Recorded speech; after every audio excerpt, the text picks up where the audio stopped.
Summer 2023, I think probably for us and most of convenience retail across the UK suffered a bit of a blip, really. We probably had 3 or 4 really good summers back to back, and I think this was probably the first summer in a long time where we've had kind of a typical British summer, if that makes sense. One thing we probably succeeded with really well within the stores was, for us, if I'm honest, was kind of probably going against the grain a little bit. You know, I think we focused on some sort of different relishes and barbecue sauces.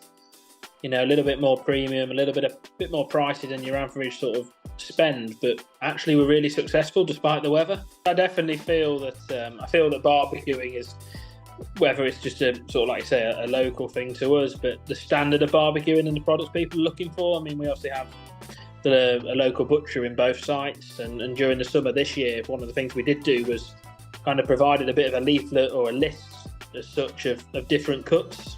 We got to June and we had some good weather. You know, it was quite hot early on in June, and that makes such a difference for us. So things like pims and salads and fresh fruits and berries and things. Overall, you see such an increase in those, wines and so on. And then July, I think, really was quite disappointing. It's been quite a disappointing summer. The rhythm of our business is different. The seasonality is different. So typically the summer would be quieter. So we sort of encourage staff to take holidays in July and August, you know, rather than September and October. So it's a quieter time. So we were looking very closely when we did the refit at Oxford Road at the amount of space we gave to plant bread, because plant bread is sort of in decline. Things like tortilla wraps and part baked and pita breads and stuff, they're all in growth, and the sort of sweet treat bread items like hot cross buns and crumpets, they're kind of holding up quite well, but traditional bread is really declining, and it's driven by health conscious consumers.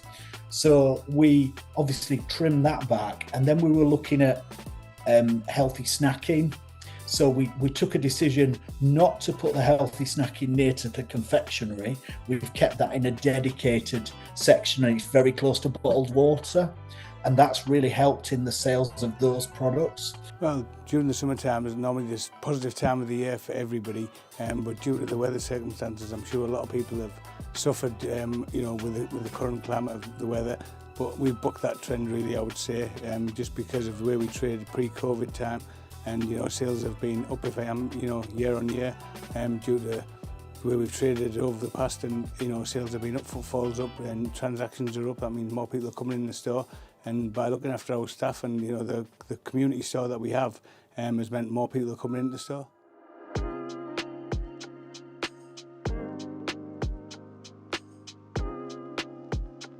As soon as the kids had gone back to school, we had a lovely warm week, and people barbecued again. People live in a different way when the sun is shining, and we have to anticipate that and trade off that. So, your rosé sales suddenly go up again. People are buying barbecue charcoal, and it all sort of happens again. The thing that we got caught out with the good weather in October was that we couldn't get the same products for the barbecue.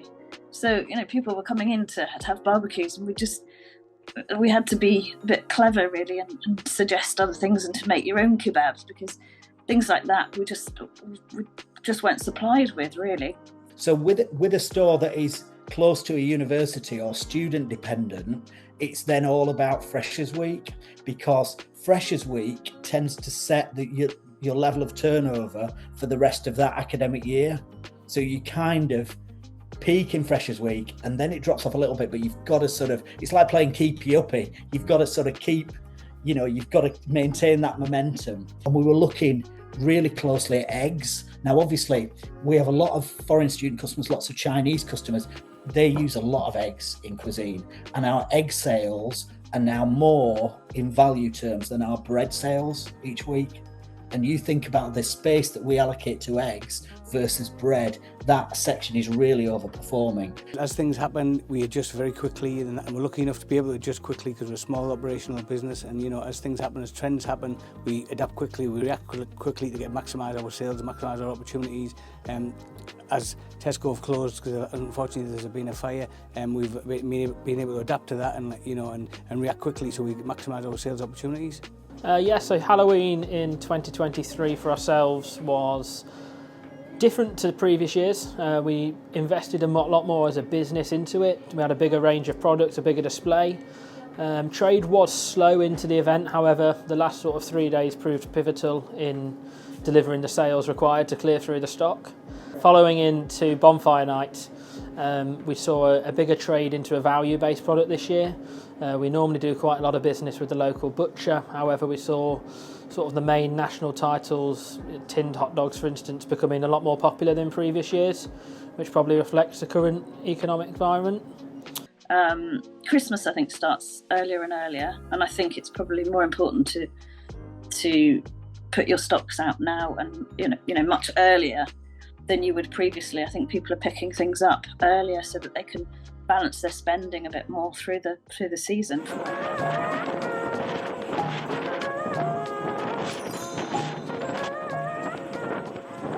We saw a really strong early trade in December, which did actually manage to sort of carry all the way through right up to Christmas Eve. But having sort of looked at December overall, I would definitely say that we saw a spread of Christmas spending this year rather than the last week being so pivotal to our total results really for December, which was encouraging to see and had a really nice environment in the stores for sort of the 4 weeks into Christmas.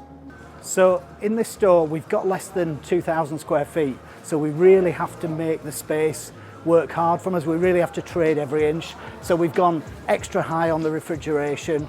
We're trying to cram as much product in as possible, and we've also got new competition on the street across the road. We really have to be as good as we can be. Because this store trades 24 hours a day, we were having real difficulties recruiting employees to work through the night. So that prompted us to join the Home Office sponsorship scheme for skilled workers. So all our night managers in every store currently, in all 5 of the stores in the city, have been recruited from abroad. And this has been really beneficial for the business, but it's by no means a straightforward process. And obviously the government have now changed the salary cap, which prevents us from doing this in the future. Christmas time's a phenomenal time of the year for us anyway as a business, because you know the sales opportunities during that time is so good that we feel like we need to be open, and we trade. We always do double turnover trade on Christmas Day alone, and that's a good Christmas Eve, a good Boxing Day, and all the staff understand that. We double pay the staff as a bonus to know there's going to inconvenience to them. We give them short, quick fire shifts to try and maximise their home time as well. You know, so 3 or 4 hours each is, you know, it's viable for everyone to do. And you know, the sales opportunities that we get from that is unbelievable. So I think that at the moment people are really looking about for price and being very conscious of what they're spending. This year we're looking at improvements that we can make to the store as well. We've got a number of housing developments taking place in the village, and by the time it's finished we'll have an extra 400 houses in the village. So we've got to look at how we can attract the customers from there to shop with us, really. Another part of our plans for Q1 and early January this year is to really emphasise value within our stores. So that's looking at the different ways in which we can do so. So promotions, own label, looking at items such as bread, milk and eggs, ensuring we've got the best prices where possible to ensure we're giving the customer the trust to shop with us. And then the other thing for me in January and Q1 especially is to look forward to the rest of the year. So I like to take the time to look ahead. There's a really busy summer of sport coming up, so it's important to get things planned out. Easter is a great opportunity to get involved with the community, colouring competition, social media, all that kind of stuff. So I love taking the time in January to get that planned out so we have a successful rest of the year ahead. The year so far since Christmas has been quite tough, and we've been struggling to keep up with sales from 2023, particularly in January and February, and we think some of that is down to the Prime effect. So last year Spar had an exclusive on Prime hydration in the soft drinks category, so that generated quite a lot of business in 2023, and we're certainly our soft drinks sales are down year on year because of that. The only exception being that this year Valentine's Day seemed to be particularly good. We had our flowers offer was right. We had a new flower supplier which seem to land very well with consumers, particularly in that sort of 15 to 20 pound bouquet bracket. To be honest, with Tesco being shut, like I said, before Christmas, we've had a great opportunity to try and get an uplift in our sales. We've seen a 40% uplift in sales, and it's my job now to try and keep hold as much of that trade as we can before the reopening, possibly July. It's a good 7-month window, and I would like to, in non-sentence, I'd like to keep all the 20% of that if I could, if not at least 10. Spring and Easter has been it's been good to us actually across both sites. January was sort of say average, really what we expected. February seemed to perform really well for us in both sites, and March all the way up to Easter continued to do so. Easter weekend was really strong for us across both stores. Had really good sales across obviously the seasonal confectionery lines, as well as sort of other areas of the stores that would be targeted at this time of year. So yeah, I think we're feeling good stead heading into the summer, ready to hopefully embrace some good weather and a busy summer of sport. We had a good Easter this year. It was 5% up on last year, which was promising.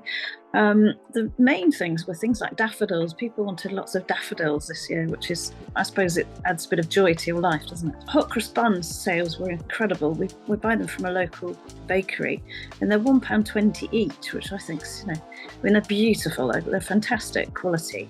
But we were selling hundreds of them, so that was a real success for us. And plans for this year, hopefully, are one of my sons is finishing university. One of my sons is already working with me at the moment, and it's hopefully that they'll both come together, and I'll start taking more of a back seat in the business, let them take over slowly, implement them into the business, because I think the youth has got so much value in business in general, because they have so many good things with it all the head and together. Bringing that experience to the shop has got so much value. And it's still a challenging market. There's definitely a customer demand for value, but it does feel like we're beginning to perhaps see some green shoots on the other side. Albeit small, but we're definitely feels like things are beginning to head in the right direction again.